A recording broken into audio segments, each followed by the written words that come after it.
Value the most in a job is a good work environment where I can learn more and try to build my skills in data analysis because that's what my major is in. A strength of mine is that I can adapt really quickly and I can try to find really good insights from data because I have really good data analysis skills. I think the mindset that all students should go in with is that everything is different in the workplace. Everything is not that structured, so you should be willing to learn and maybe adapt a little more and be willing to ask the right questions so that you're able to get the right answers. I chose Bryant for the Masters in Business Analytics program because the course curriculum was closely related to that in data science. What I value most in a job is having work that allows me to feel like I'm contributing to my company and also being a part of something bigger than myself. What I value most in an employer is being able to approach them and be able to just talk with them and be able to work with them. And what gets me to really stay with a company is on a similar vein, just having a good culture that allows me to feel like I'm part of the company. What I bring that is unique to a job is my ability to combine creativity and quantitative skills. I came to Bryant because of the great programs such as the 3+1 program, which I have been a part of, and I thought that it was a really great program. What I value most in a job is a welcoming staff that's ready to help at any time. Qualities and practices that I find most appealing in an employer are open-mindedness and communication. What I offer to potential employers are a creative problem-solving mindset and dedication. I came to Bryant because of the small campus and the welcoming community. What do I value most in a job is being secure and being able to work in a team setting. Some qualities that I like to see in an employer is someone that's willing to work with the team and be a part of the team. And something that keeps me employed and wanting to stay there is really that teamwork atmosphere. Some things that I think that I offer to potential employers in terms of skills and stuff, I'm a very hard worker. And I think that Bryant has really instilled that in me, is that we have to work hard here. So what made me come to Bryant is that I'm actually a transfer student. My parents both came here and they told me that it was a great education and that they're continuously supported. What I value most in a job is a positive work environment that allows me to express myself and my creativity. A quality of practice that I find most appealing in an employer is an employer who is always looking out for the best of you and will be straight up with you.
Good morning, everybody. We've got our congressional delegation making their way into the building.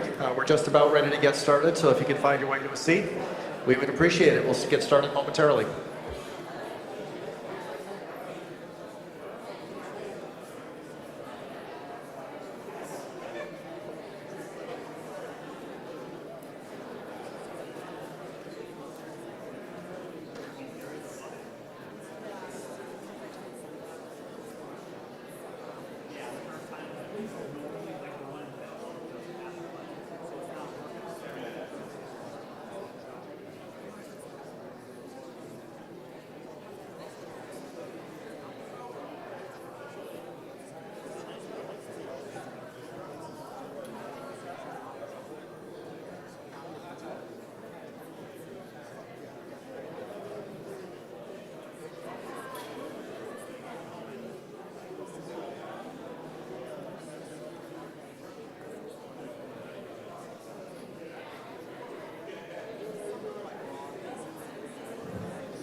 Okay, thank you everybody and welcome back. If I knew the best way to get the crowd under control was to have a photo op with our congressional delegation, we would include that in every event. So thank you very much.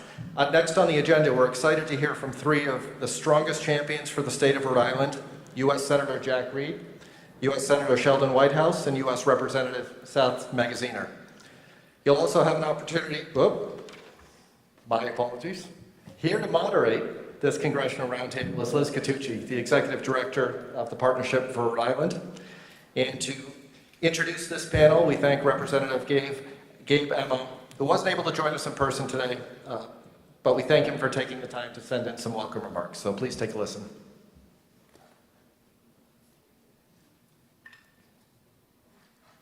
Congressman Gabe Emmo here. I'm sorry I couldn't join my congressional colleagues at today's Global Trade Summit at Bryant. Thank you to Jason Kelly, Betty Robson, and Rick Grundy for your work to make this great event possible. Many of you here today know Rhode Island is a wonderful place to live and a great place to do business. As vice-ranking member of the House Foreign Affairs Committee, I've had the opportunity to share with people around the world, literally, what Rhode Island has to offer. Rhode Island has long led our nation in innovation, especially with our successes in the blue economy. I'm continuing to champion this tradition in Congress. It's why I've defended the United States leadership in ocean science. It's why I secured amendments in this year's National Defense Authorization Act to support cutting-edge defense development here in Rhode Island. It's also why I fought to include the bipartisan AUKUS Improvement Act to streamline our defense production work with the United Kingdom and Australia in this year's State Reauthorization Act. And it's why on the Science Committee I've been a fierce defender of NOAA. I fought to end Trump's chaotic tariffs and restore our trade relationship with allies across the world, though we've met great opposition. I've spent time with manufacturers big and small across sectors, from jewelry to textiles to advanced imaging to multiple fields in manufacturing roundtables across the district. And they've seen erratic tariffs that have hindered their ability to grow, to plan, and to employ Rhode Islanders. Our research institutions continue to lead the way, and I will work alongside our delegation colleagues to ensure they have the federal support they need. Meetings like this are crucial to make the world aware of how good it is to invest in Rhode Island. And so I'll keep working in Congress to expand opportunities for Rhode Island businesses and working families so that everyone in our state has the chance to thrive.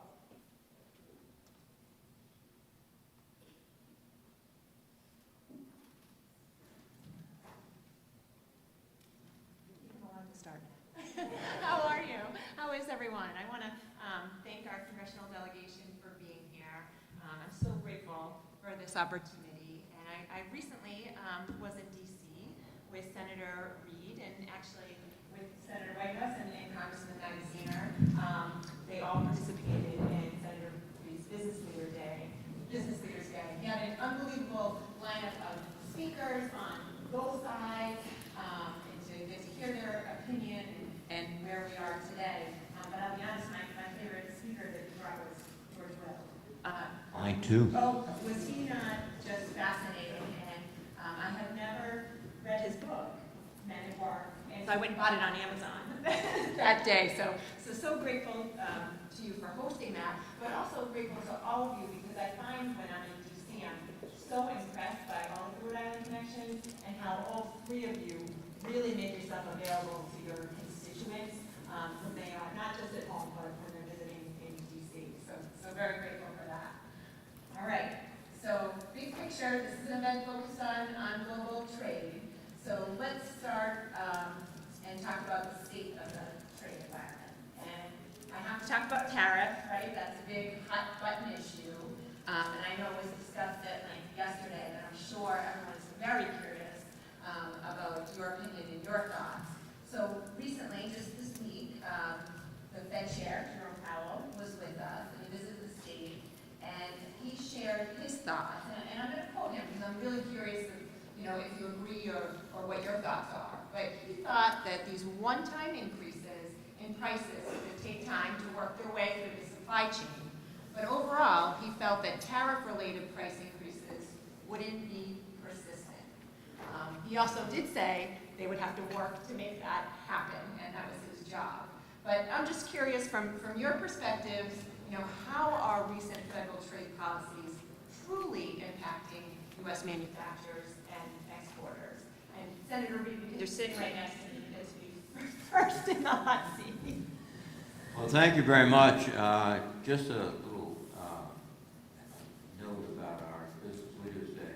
I introduced George Will as the greatest commentator of our generation. He got up and said, being called the greatest commentator in our generation is like being called the tallest building in Topeka, Kansas. He was very good. No, these tariffs, first of all, the unpredictability of the tariffs are just very destabilizing. I think business people are going to think, gee, I can't do anything now because I don't know what it's going to be like a year from now, 6 months from now. Tariffs will be lower, will be higher. Today, the president sort of off the cuff announced 100% tariff on certain pharmaceuticals. That would be devastating, additional devastation, I should add, to our Medicare, Medicaid funding, our whole health care system. And he's got tariffs on Brazil, not because of any sort of real economic issues, because he wants Bolsonaro to be released from his there's no economic rationale or reason for it. And it will lead, I think, to increases in inflation. Chairman Powell, with all our respect immensely, and I would not discount his words, but research at Yale, for example, said that they predict this year cost increases of about $2,300 per household in the town. 500,000 jobs could be at risk. And you're seeing it in Rhode Island too. I've talked to the great folks that run the Port of Providence, and all they're seeing is American ships, because foreign ships are saying, hey, we can't move because we're not sure tariff. We're getting calls from the fish distribution, and before they had rather modest tolls on their activities. Now they're talking about $250,000 a container for the lobster and the fish they bring in. Just destabilizing, unstable. And it's going to affect GDP. I think it's going to bring all down GDP points. And inflation will go up. And we're headed into, I think we're headed into, if we don't correct quickly, stagflation. And tariffs will be a major part of that. Senator Whitehouse, or Congressman Maxine, did you have some comments? Sure, thank you. First, let me thank President Patel for welcoming us and Bryant for hosting us. I've for years been a huge fan of Jason Kelly, so it's great to see him here. And thank you so much for your good works. The four things that I'm hearing the most about the tariffs are these. The first is to echo Jack's point, tariff confusion. I was on a TV show with a former chairman of the Council of Economic Advisors who said, the stupidest tariff of all is tariff confusion, because it causes all the harm and creates no revenues. So the more things can settle down and there be less confusion, the better off everyone will be. The second, obviously, is the supply chain effect. A lot of businesses in Rhode Island import things in order to do work with them and then sell the final product. And the supply chain effects are debilitating both in terms of cost and in terms of uncertainty, whether they have to look somewhere else for their supply chain needs. And in some cases, the country on the other side simply doesn't really care all that much to do business with the United States, while the tenor of our relationship is so poor. So I'm really happy to just say thanks to the U.S. folks. There's an element of that, the third point, which is even worse, and that has to do with manufacturing equipment.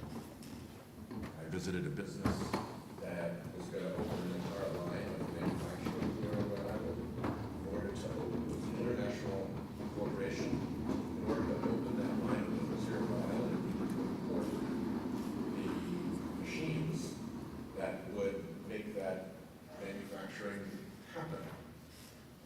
But the tariff on bringing the machines here was so great that it made more sense for them to go to other places in the world where they operate and move that manufacturing to those other places where they can deploy their machinery tariff-free.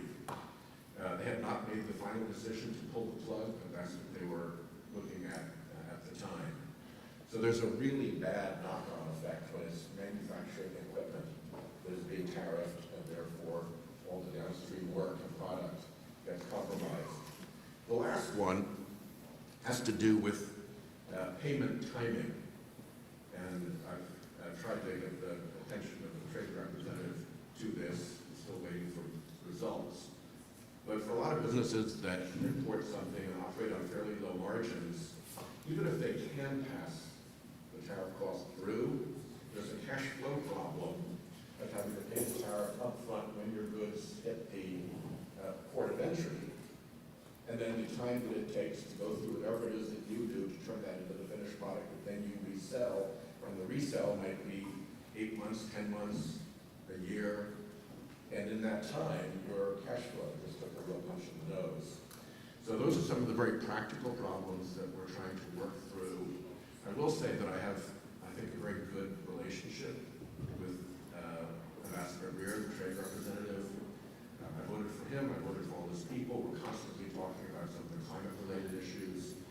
And I think that they would like to be reasonable, but the tumult right now is so great that it seems just pretty much overwhelmed in trying to get these 100 deals all negotiated and settled. So, to a certain extent, it's not their ill will that is preventing us from getting these answers. And the reason I say that is that if you have other points that you'd like to make so that we can take them in to Ambassador Greer and others, please come to me. Those are the 4 that I lead with. But I do think that he's a willing ear once he can come up for air after the Trump tumult that he's had to try to manage. Yeah, I'll try to be brief, not so that I don't waste everyone's time just being repetitive, but thank you, Liz, thank you, Jack and Sheldon, for your leadership and partnership. President Gattel, thank you, Professor Tibaldi, and the entire Bryant community, who we are so proud of, and thank you to all of you for being here. These tariffs are terrible policy and also probably illegal. And let's just rapid fire lay it out. Tariffs are a tax that is borne either by exporters, importers, or consumers. And what Chair Powell has said and other economists have said is that right now these Trump tariffs so far are mostly being paid not by the exporters, but the importing companies are taking a big hit. And at some point, those costs are going to be passed along to consumers as well. So there will be an impact on consumer prices. You're already seeing that in certain goods and certain products. And in the meantime, U.S. companies are taking a hit by eating these inflated costs that are really unnecessary. So that is a real thing. And it impacts, it's impacting every industry. You talk to manufacturers, you talk to home builders, right? The price of lumber is up, the price of steel that goes into nails is up. You talk to manufacturers, the price of their inputs is up. Here in Rhode Island, we have a big jewelry industry still. A lot of the raw materials for our jewelry industry in Rhode Island, the stones, come from Canada, come from other parts of the world. It is impacting everything. Number 2, as Sheldon said, offshoring. We've lost 100,000 manufacturing jobs in this country since the beginning of the year. In the last administration, we gained manufacturing jobs. We are losing manufacturing jobs. Why? Because companies are offshoring to get around retaliatory tariffs. All right? You slap a tariff on some country, they slap a tariff back on us. More and more companies are moving production out of the United States to third countries, third-party locations, to get around the retaliatory tariffs. That is a real thing. The policy uncertainty is creating chaos, also, as Sheldon and Jack alluded to. If you, again, listen to Chair Powell, listen to other economists, what they will tell you is happening is that employers, for now, they're not laying a lot of people off, they're not, cutting production, but they're not hiring people either, and they're not spending in CapEx either. They're holding back because of all the uncertainty. They don't know what the tariffs are going to look like a month from now or a year from now. When the president is by tweet announcing 100% tariffs on this, that, or the other every other day, announcing reductions in tariffs on this, that, or the other every day, as a business, how can you plan for that level of uncertainty? You can't. And so you're seeing a slowdown in hiring, a slowdown in CapEx spending. And then finally, conservatives used to say that they didn't believe that the government should pick winners or losers. The current administration, the current president, loves to pick winners and losers. And tariffs are one of the mechanisms by which he's doing that. And I make this point because what that means is that ultimately the companies that are going to be hurt the most by this chaotic tariff policy are going to be the small and medium-sized businesses who do not have access to the White House or to Mar-a-Lago. Elon Musk or Tim Cook, they can go into the White House anytime they want and ask for special treatment, as has already happened on tariffs, right? They announced right away that, iPhones are going to be exempt, right? But, if you're a small manufacturer here in Rhode Island, if you're whatever it may be, you can't just waltz into the Oval Office and ask the president for special treatment. And so it's going to create an unlevel playing field that is going to make it harder for, for small and medium-sized businesses in particular to compete. And the last point I make is this, like, I think most of us believe, like, the court that ruled 7-4 a couple weeks ago believed that this is mostly illegal, right? Under Article 1 of the Constitution, it is Congress and not the executive branch who has the authority to levy tariffs. Congress passed a narrow law several decades ago that gives the president the ability to regulate imports in the case of a national emergency. I don't know how in the world you can argue that there's a national emergency that justifies a tariff, not on a specific good or a specific country, but a 10% across the board on every single country, every single good tariff. Like, what national emergency can possibly justify that? Taking it a step further, how can you justify things like Brazil, right? Where the president has said that the reason he is levying a 50% tariff on Brazil and on the coffee that we import from Brazil is because the former president of Brazil illegally tried to stay in power after he lost re-election. I guess that hit a little too close to home for President Trump. So he saw a 50% tariff. But how is that a national emergency for the United States? So I don't know what the Supreme Court's going to do because, as Sheldon articulates very well, the Supreme Court has been ideologically and in other ways captured. But what I do know is that when Democrats take back the majority, one of the first things that's going to be on our agenda is going back to what the founders intended and reclaiming authority over tariff policy in this country again. So I'll stop there. Senator Whitehouse, you touched on supply chain. Are there any legislative efforts underway right now to strengthen U.S. supply chains?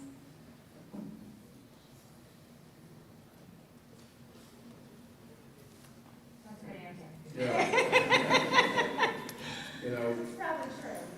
There's not, unfortunately, we're at a real low ebb in terms of legislation.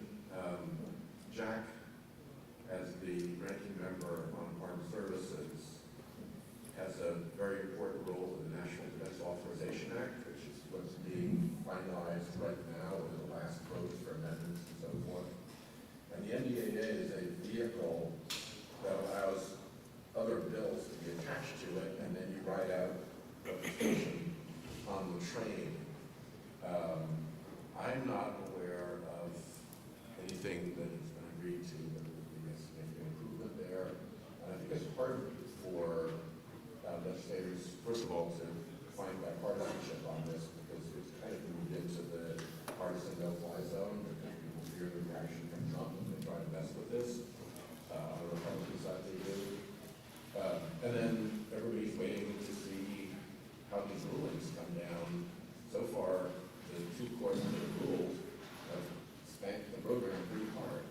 But the Supreme Court's been rather unusual for the last couple of months. So it's hard to tell. So it's hard to know how to negotiate unless you get something done quickly, which is very hard unless you're in this bill. So I'm not aware of anything. I wouldn't expect to see much until we have the Supreme Court decision that shows where we actually are. Senator, do you want to touch on that? I think Sheldon has laid it out very clearly. One area where there is emphasis on supply chain improvement is national security, national defense. And it started years ago when we started putting together pipelines for personnel like training in Rhode Island, Marco John, our facility in Westphilly, all of the different private schools, et cetera, CCRI. And we're beginning to see an increase in working, which is an important part of the pipeline. The other aspect of the defense world is we have to start sending out constant demand signals from our general construct of electric boat so that we can keep these smaller companies really literally busy. And we're beginning to do that. But as far as other supply chains outside the world of national security, national defense, I think Sheldon is right on. There's no real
done that, but also we looked across the bay there. NOAA is going into Newport. The construction's underway, it's on schedule for 2027 for docks. We think we'll have 4 more ships. Coast Guard's coming in. The whole blue economy, University of Rhode Island will have a new oceanographic vessel for the National Science System. So we are really sort of at the leading edge of the blue economy. And a lot of that begins at one point with electric boat and installing other facilities. So, it's, and the one, the one good thing about the reconstruction is it's not going to go away in 30, 40, 50, 100 years. I don't know, but we do a job there and major construction contracts stretching into the next 30 years. Do you want to touch on that? I'd say a couple things. I mean, first, yeah, we've got to continue to invest in port infrastructure. Jack and Sheldon have been leading on this for years, and not just at Quonset, but at Groveport and elsewhere. We've done a lot over the last decade to upgrade that infrastructure, to connect it to lines of transportation. Jack mentioned the Route 4 to 95 South connector, which we're all very excited about. We've got rail connectivity as well. But taking a step back, when I talk to manufacturers in particular, or businesses across the board at Quonset, at Groveport, what I hear is, yep, the infrastructure is good and we've got to continue to work on it, but the barriers they're running into now are beyond that. The cost of energy in Rhode Island is still too high. That is why it is vitally important that we get Revolution Wind connected to the grid, and we continue to invest in clean energy. Rhode Island Energy just announced the rate for this summer, or for this winter, excuse me, 14.8 cents per kilowatt hour. Revolution is contracted to deliver power to the grid at 9.8 cents per kilowatt hour, right? And that also means other energy as well. You know, there's been a glacial pace with these transmission lines through Maine to get Canadian hydropower into New England is very important. There's talk about expanding the capacity of the generating capacity of the nuclear plant in eastern Connecticut. Like, all of this is connected. So continue to lean into making energy more affordable in Rhode Island. I think is vitally important to making businesses at Quonset and across the state successful. Housing is another one, right? We know that we've got lots of high-skilled talent in Rhode Island, and I think we've done a lot as a state over the last decade to really invest in career and technical education programs at the middle school and high school level, to invest in CCRI, to invest in places like the Westwood Education Center. But you got to have enough workforce housing that middle-class families can afford. And so continuing to lean into that as well, I think, is part of the puzzle. So, you know, there's the direct port infrastructure, there's the piers, there's the rail, there's, you know, the roads, but then there's this additional layer of infrastructure around the ports, energy infrastructure, housing, that is also important in making Rhode Island a hub where businesses continue to locate, grow, and thrive. So that's an area of focus for all of us as well. So, if I can make a quick point, President Bryant and infrastructure writ large, we passed the bipartisan infrastructure, and it was truly bipartisan and truly helpful across the board. And if you think about, for example, our housing problem, one of the strengths some communities have is their sewer systems cannot support more housing. So unless you go ahead and fix up the sewer systems, you're not going to get the kind of investment in housing that will put more people into, you know, appropriate affordable housing. So there's laws on the books, but if you look at the budget, this administration is underfunded the infrastructure. And that's what this fight about is. One of the aspects of this fight about the budget going forward is that we have really good programs that help every part of this country do the thing. We have a housing shortage all across the United States. Everything we can do to make it better, fix sewers, fix roads, do leasing, will help us with housing. So that's why we're fighting so hard for a budget that makes sense and deals with the real market. So Kelly would have my head if I didn't bring up FDI. Foreign direct investment is a critical driver of jobs and innovation. So what policies can Congress advance to make Rhode Island and the U.S. more broadly an attractive destination for global investors? Okay, to Senator White House. Well, obviously the tax code has a lot to do with all of this. Kind of hides behind the tariff problem. And we're trying to do everything we can in the tax code to undo some of the bad incentives that have been baked into it. For instance, companies that move jobs and manufacturing out of the United States of America into another country get a significant tax advantage for having done so, which makes no sense at all. And multinationals that have big foreign footprints get tax advantages that put them on a advantage against home companies that aren't big enough to have an international footprint. So if you're trying to manufacture something here in Rhode Island, and that's what you are, you've got an international competitor maybe making the same product and maybe so they're more tax advantage regime. So my focus is trying to fix those things as much as anything else. One thing to flag, I don't know how it's going to work out, but the European Union has passed and is starting to implement what it calls its Carbon Border Adjustment Mechanism. The acronym is CBAM. And the CBAM puts a tariff on imports to the EU that are more carbon intense than what they do at home. It's designed to prevent what's called leakage when you get an advantage for cheating on the pollution. The UK is in the process of joining that, so now it becomes quite a big economic pool. Australia is not far out from joining, and I have hopes that Mark Carney knows more about what climate change is going to do to wreck global financial systems than anybody from his time as chairman of the Bank of England and Bank of Canada, that Canada can join as well.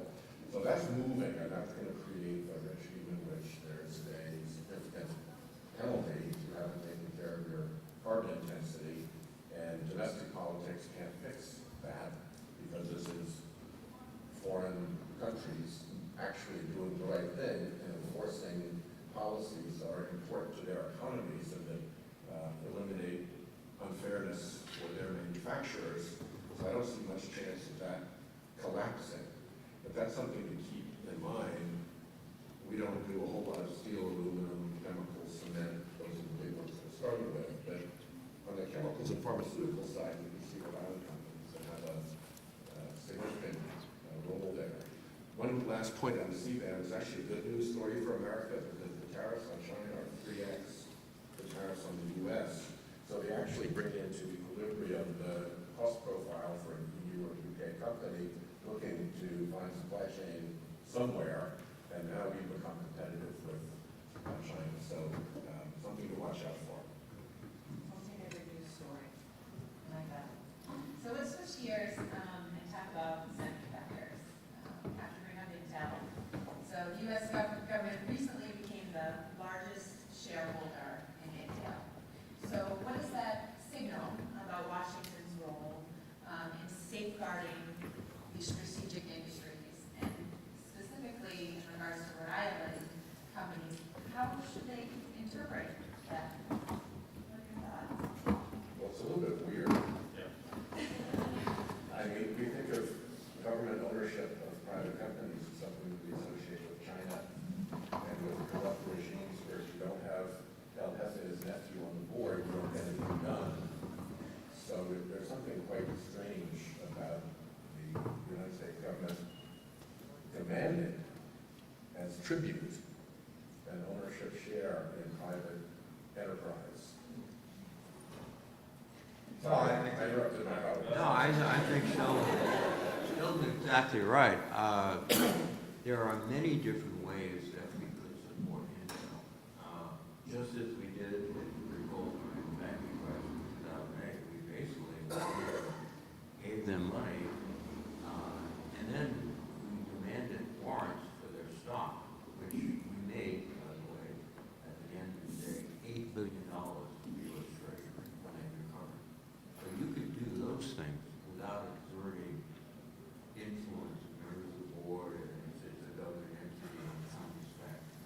This, I think, goes to secondary motives of the president, which seem to be involved in some type of self-enrichment in different areas. And I think that's a serious threat that we've never seen before in our country. I mean, every other president, Jimmy Carter, so peanut from maybe one of the seen as road peanuts. But every president has stepped back and said, I don't do any business like that.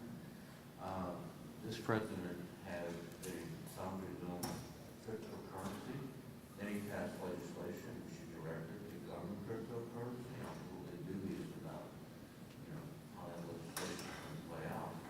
But we're seeing a very unusual and, frankly, anti-traditional Republican views. We don't buy businesses.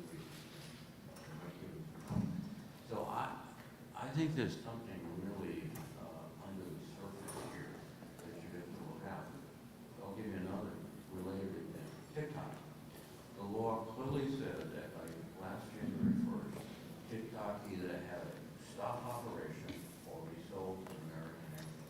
The president totally ignored the law. Said no, I'm going to keep it going, et cetera, et cetera, et cetera. Now finally, the group they put together to buy it are surprised, very close associates of them, including Rupert Murdoch. They're going to be the American running TikTok, which basically, it wasn't a competition, it wasn't an open, community bid, sealed bid, like TikTok, it was just getting together to buy it. So we're seeing really a lot of that. Again, it harkens back not to, our democratic history, but more of, how it works over with Vladimir and the oligarchical friends. So it's a concern. Yeah, no, well, first of all, I associate myself with all of that, and it's important to understand that when you have a leader of a country who, is seeking to enrich himself, whether it's through selling cryptocurrency or suing American companies or whatever else it may be, it puts a dampening effect on the economic dynamism of that country, right? We know from experience around the world that when you have corruption in government, it hurts growth, it hurts productivity, it hurts competition, it hurts any enterprise or entrepreneur that doesn't have special access to whoever the leader is. And so, aside from the basic unfairness of it all, we should all be concerned about what it means for the American economy. Taking a step back, because I think the original question was focused in particular on AI, we have to win the AI war with China. That's not a knock on the Chinese citizens. It's not a knock on any of that. But understand that winning this AI war is crucial from both an economic competitiveness point of view and also a national security point of view. We want to make sure that for the next century, anytime a business, an individual is using an AI platform, that they're using an American platform, is absolutely essential. And that means building more, data centers in particular. It means building out energy on the grid. And this is not a race that we can win with one hand tied behind our back. And so again, I go back to energy. Because a lot of this is a contest to build out energy infrastructure to support data centers. And we cannot win this race if we are saying we're not going to do any solar, we're not going to do any wind, we're not going to do anything clean or alternative because we think it's too woke or whatever. Like, I guarantee you the Chinese are not making these distinctions, right? And so getting energy on the grid, including clean energy, is absolutely essential. The other thing is, and I think Jack was alluding to this, the way you build out data centers, the way you build out manufacturing supply chains, is not to make it more expensive to import, it's to make it more affordable to produce in the United States. And we had a great model for how to do that with the CHIPS Act under the last administration, which was wildly successful. We didn't do it by saying we're going to put a tariff on Taiwanese semiconductors and make it more expensive to import those semiconductors into the United States. No, we said we're going to give you tax credits for producing in the United States. We're not going to make it more expensive to import. We're going to make it more affordable to produce here in the United States. That is the right way to do it. And so as we think about AI, as we think about the need to build out our tech sector, data centers, et cetera, that should be the paradigm. Make it more affordable to build and produce here in America, not just more expensive to import from wherever else. Congressman Magaziner, you brought up clean energy, and I want to switch over to that. But before I do, can you just touch very briefly on NVIDIA? I have to bring it up. So the government recently approved an export license allowing NVIDIA to sell advanced chips to China, with the requirement that companies share a portion of those revenues with the U.S. government. So from your perspectives, is this a one-time, I mean, you touched on it a little bit, is this a one-time exception, or is this something we should look at? Is this could be a new normal shift in policy moving forward? Again, you got to be incredibly careful not to give up U.S. advantage on AI, both for economic reasons and for national security reasons. And this is actually a good case study of where Donald Trump's mixing of his personal business deals and fortunes and the interests of the United States intersect in a really bad way. You know, there's talk of that he's going to release, give permission to the UAE to have NVIDIA build plants in the UAE that are highly sensitive technology, that they're going to turn over a certain number of ships, you know, to the UAE with no control to make sure that those ships and that technology doesn't then go to China, right? While at the same time, the Trump family is, you know, doing big real estate deals in the UAE, right? So how do you separate those two? How do you separate the fact that on the one hand, you know, the Trump family is announcing, you know, Trump Dubai and doing all these big real estate deals at the same time that he's talking about releasing controls on ship technology to the UAE, while the UAE at the same time has relationships with China and other countries that we're competing with. So, like, that's a good case study, I think, of why we need to restore ethics in the White House again. I hate to be gloomy about this, but it's actually even worse than Seth described, because the Trump family is setting up its own crypto company, and they really don't know how to run crypto, but both Trump and the guy who's negotiating all of this with are involved in the Trump crypto side of the deal. So the chips are going to the UAE folks without, it doesn't seem much export control over what damage that is or the pass along to China. And at the same time, the company that they're going to has sent one of their employees who actually knows about crypto into the Trump company to run the crypto operation as like the designated expert.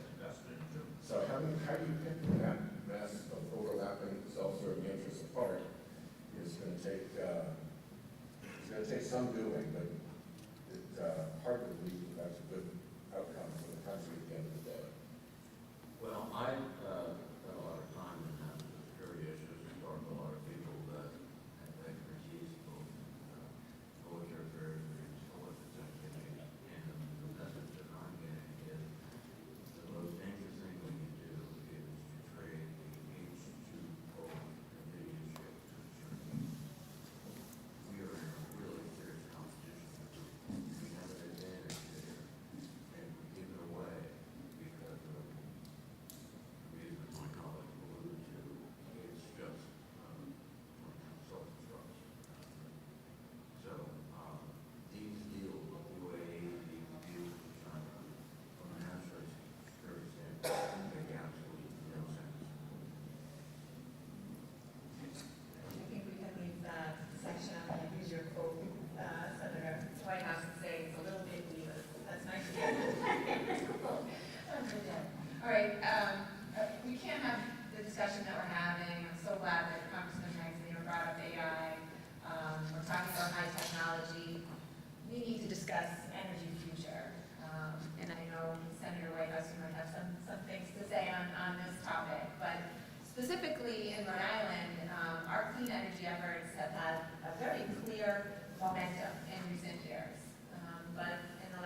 administration has attempted to dismantle the U.S. wind and solar energy industries.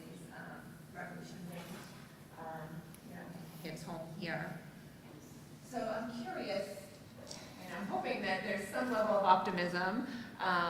What do you think about the future of clean energy efforts? Not just in Rhode Island, but also across the country. Can you have some optimism around that? Yeah, I think we certainly can have optimism about the inevitable and rapid growth of clean energy. It simply is too economically valuable to walk away from. And Seth mentioned the Revolution Wind costs.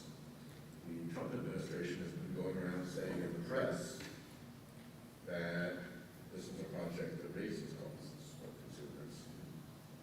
The state of Rhode Island and the developer, Orsted, have both pled in pleadings subject to court review that you have to tell the truth, that actually they're going to save millions, hundreds of millions of dollars over time for ratepayers.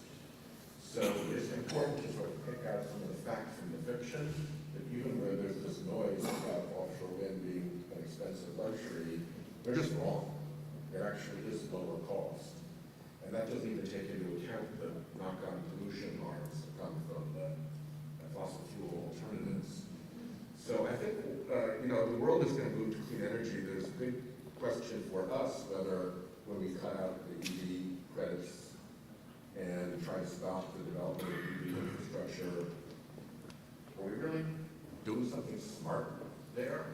I mean, yes, every time you stall an EV from being sold, an internal combustion engine that burns its friend's gasoline gets bought instead. But in the long run, we want Ford and GM and Chrysler and all the big major American manufacturers to be able to compete internationally. And anybody who manufactures anything knows that the more of it that you manufacture, the better you get at manufacturing it. At the moment, I just read that in the last quarter of last year, China sold domestically in China more electric vehicles than the U.S. sold all year long, anywhere, everywhere. So that gives them a huge manufacturing expertise advantage. And you would think we want to learn to lean into that by supporting our domestic manufacturing with investments in our national laboratories, with investments in research in your universities, with investments in their research and development, with investments in supporting their transition to new equipment to make their assembly lines more efficient, with all those kind of obvious things, instead of trying to stick a hole in the spokes and make it harder and harder for them to compete and create that kind of a drag. That's just the EV industry. You say the same thing about solar, you say the same thing about wind manufacturing, you say the same thing about battery technology. This is where the world is going. There's no doubt about it, because the cost differential is insurmountable by fossil fuel, even with the subsidy for free pollution. And to stall on that may buy the industry some time and maybe worth several hundred millions of dollars that they gave to the Trump campaign, but it ain't good for everybody else. Well, let me follow up. I think Sheldon, as you recognize it, as a leader in climate change, not only in Rhode Island, but in the Senate, probably. He was speaking up about this years ago when everyone was saying, what's climate change? Thank you. I'm married to a scientist. I have no choice. Well, listen,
time when we need to be adding more electrons to the grid, right?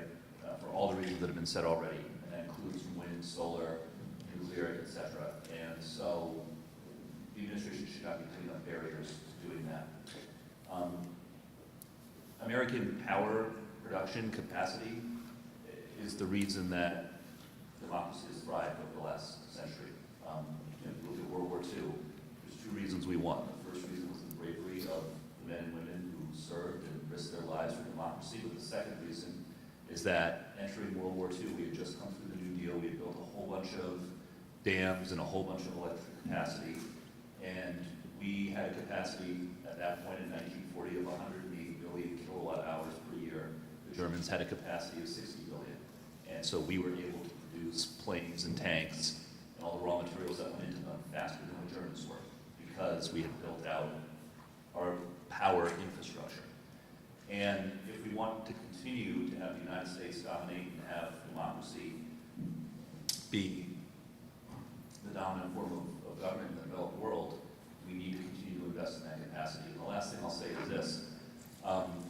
We've been blaming the Trump administration for a lot of things today, and rightfully so, particularly at an international trade summit. But I also think that we, on our side, need to take a look in the mirror, too, on this issue, because it is too hard to build in this country in a number of ways. Revolution Wind, which we've all been celebrating, took 9 years to get permitted.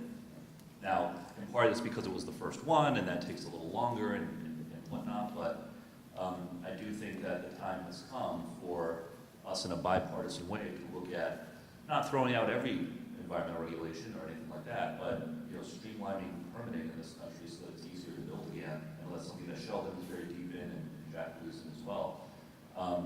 But some of that change needs to come from people on our side of the aisle engaging on it in a bipartisan way too. And I think that the moment is right to have that conversation. In fact, I'm going to be writing that bill in the Senate, so come to me with ideas about permitting reform. So we're getting close to the end here, and I want to make sure we save a little bit of time for questions. So just one last ask of you, and go right down the line here. But the focus of my organization, the Partnership of Rhode Island, as well as the Chafee Center at Bryant, has been to attract new business to set up shop or to expand in Rhode Island. And so when I think of the three of you, you are champions for our state. And so I'm curious as, what's your quick elevator pitch for why Rhode Island? Well, one, we have incredible universities, and Brian being one, thank you. And the future is going to be a future of innovation and invention, and we have to lead the way. So that means supporting our university, and also supporting K through 12, because without that, we are really stuck. And we can do a much, much better job than that in Rhode Island across the nation. So if you have that education issue, then we talk about infrastructure, which is critical. We're making some progress there, but we can do a lot more, and that's why we have the Bipartisan Infrastructure Act. And I think also too here is a community and a quality of life which is exceptional, and that's the attraction too. But the issues of housing, all of these little issues add up. But I'm encouraged because we have, for example, Brown is launching into their biotechnology in the state. Dr. Kermel is here. The state is launching. That's the future. And we're now not looking backwards and saying, oh, gee, maybe we create the textile industry. No, we're looking ahead. Biotechnology, marine science, full economy, et cetera, et cetera, et cetera. And that's what we have to do. I focus on the areas where I think we have the best opportunities for new entrants, and those would be in the healthcare and medical devices sector. I think that the knitting together of Bryant University and the former Lifespan has a lot of promise. There's already wonderful research happening, already some wonderful groups that are drawing in businesses who do an excellent job. I think we can add to that momentum, but when something is really working, my instinct is to do more more of it. The other area is in marine manufacturing, where we really have a pretty remarkable explosion of businesses coming here for the workforce, for the composites technological expertise, and for the fact that we are up against the water, so they can go and test their products in the Providence River or off of Quonset or whatever. And we've had, Region has already been mentioned. Region is going to be a multi-billion-dollar company. It's going to be a world company. And they came here because nobody makes composites better than we do in Rhode Island. When Yo-Yo Ma can't take his $1 million wooden cello someplace, he plays on a composite cello made here in Rhode Island because we are the best. And that word gets out. Angela just joined here. There's probably 10 different companies that are operating in that AUV, ROV space, and all of that begins to play off each other. They're actually buying each other's things. One of them is buying the batteries for their product from Flex Marine, which is the best company, I think, in the country on electric outboard engines. So, if somebody wants to get in at an exciting level and they're in that world, there's no place more exciting than Rhode Island right now for those complex and emerging technologies. And as Jack knows better than anybody, and as the Ukrainians have showed, these autonomous, small, relatively inexpensive attack weapons are changing the whole face of warfare. And it's going to be really hard to, for instance, defend an aircraft carrier against a coordinated AI-linked fleet of 1,000 drones that are all coming at it, with another fleet of 1,000 behind that and another fleet of 1,000 behind that. And if you send 1,000 fleets to 1,000 drones, it's still cheaper than the aircraft carrier. So this is going to boom. Those are the two big boom areas that I must say. My elevator pitch for why Rhode Island is worthy of more investment is you have all of the benefits of being in the center of the most productive economic corridor of the world with concierge level service. So all of the benefits of being in this northeast corridor, the access to incredible talent, educational and research institutions, high quality infrastructure and ports, international airport, all of it. Close to Boston, close to New York, fly anywhere. But you also, unlike in New York or Massachusetts or anywhere else in this corridor, will have personalized access to your congressional delegation, to your Providence Chamber of Commerce, your Rhode Island Chamber of Commerce, to the leaders of the educational institutions, the university presidents. You will have all of these people in your cell phone, the governor, the commerce director, in a way that you're not going to have that FaceTime, that access in bigger states.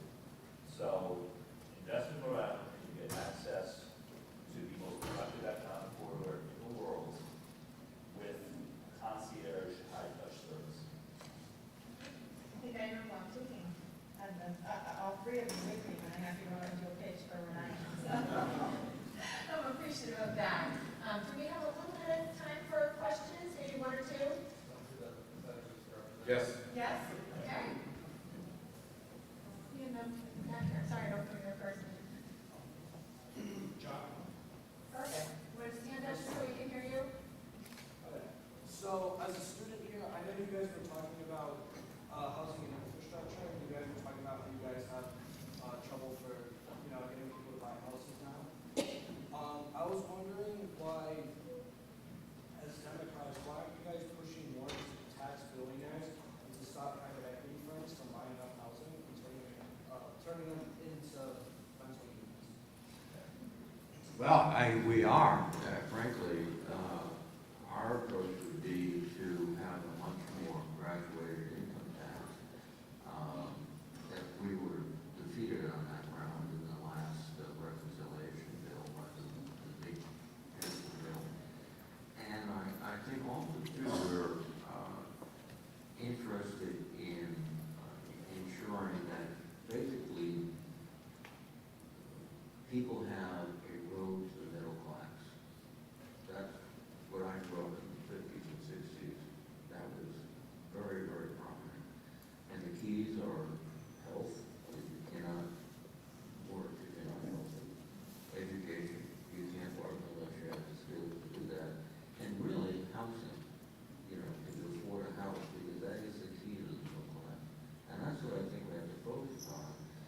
that, this notion that if you just give huge tax benefits to wealthy, that'll dribble down, doesn't work. Yeah, I think the experience we've done in the past, it doesn't work. If you invest in working middle Americans, guess what? Stand back.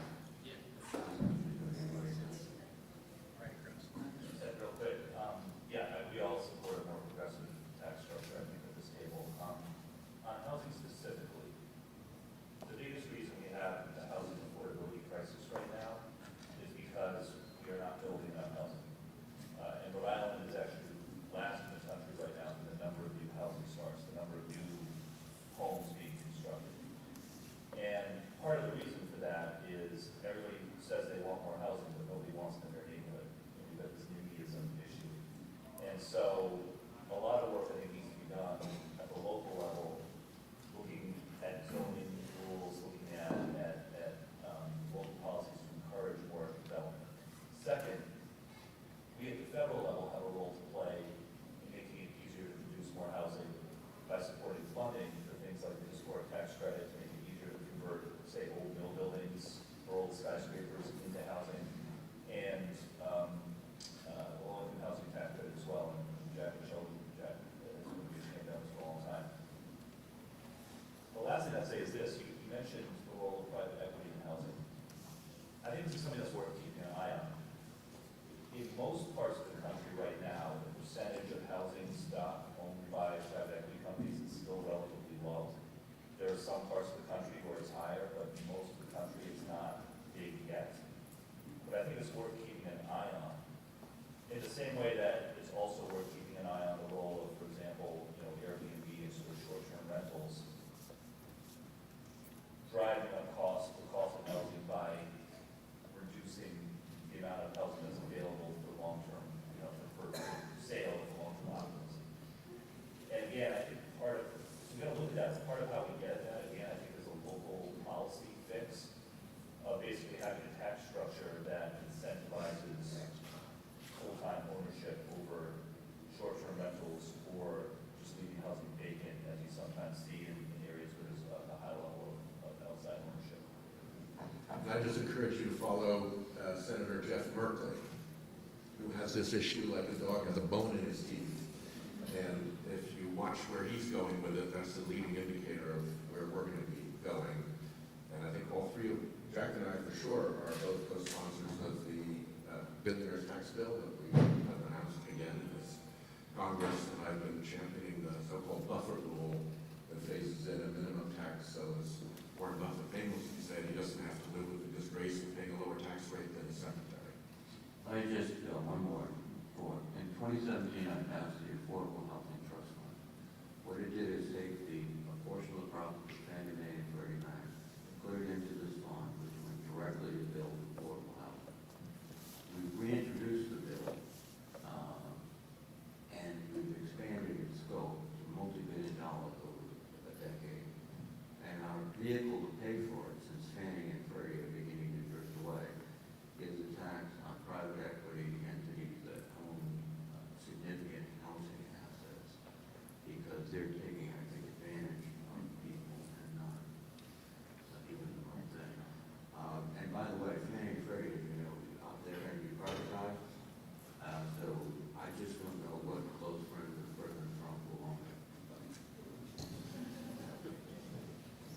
So I think we are about 15 minutes over. I'm sure everybody wants their lunch, but I just wanted to say thank you again to the three of you. What an honor it was to share the stage with you, and grateful for your candor and the very genuine answers. So very appreciative. Thank you so much.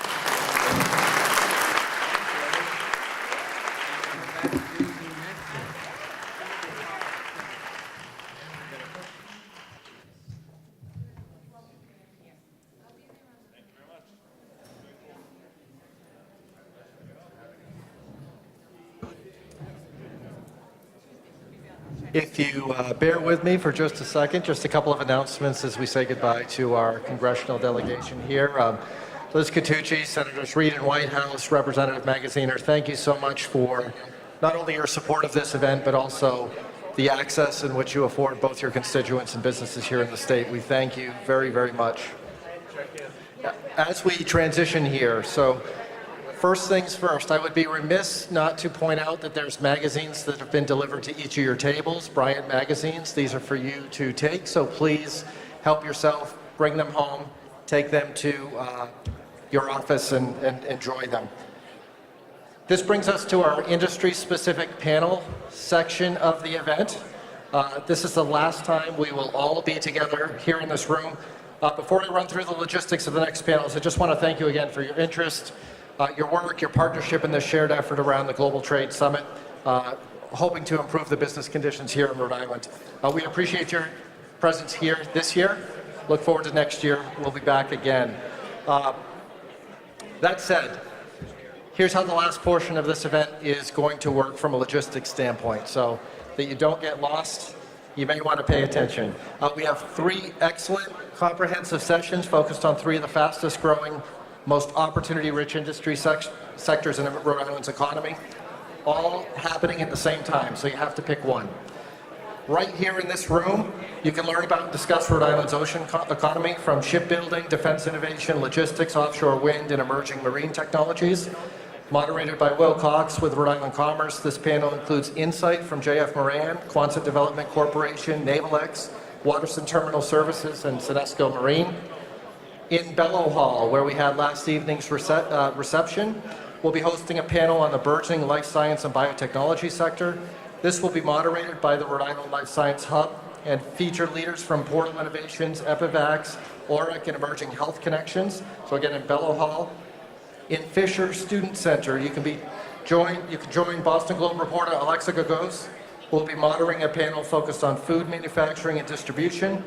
This discussion will include leaders from the Food Export Northeast, Hope in Maine, Rhode Island Department of Environmental Management. So we're so appreciative of the moderators and panelists of these 3 discussions.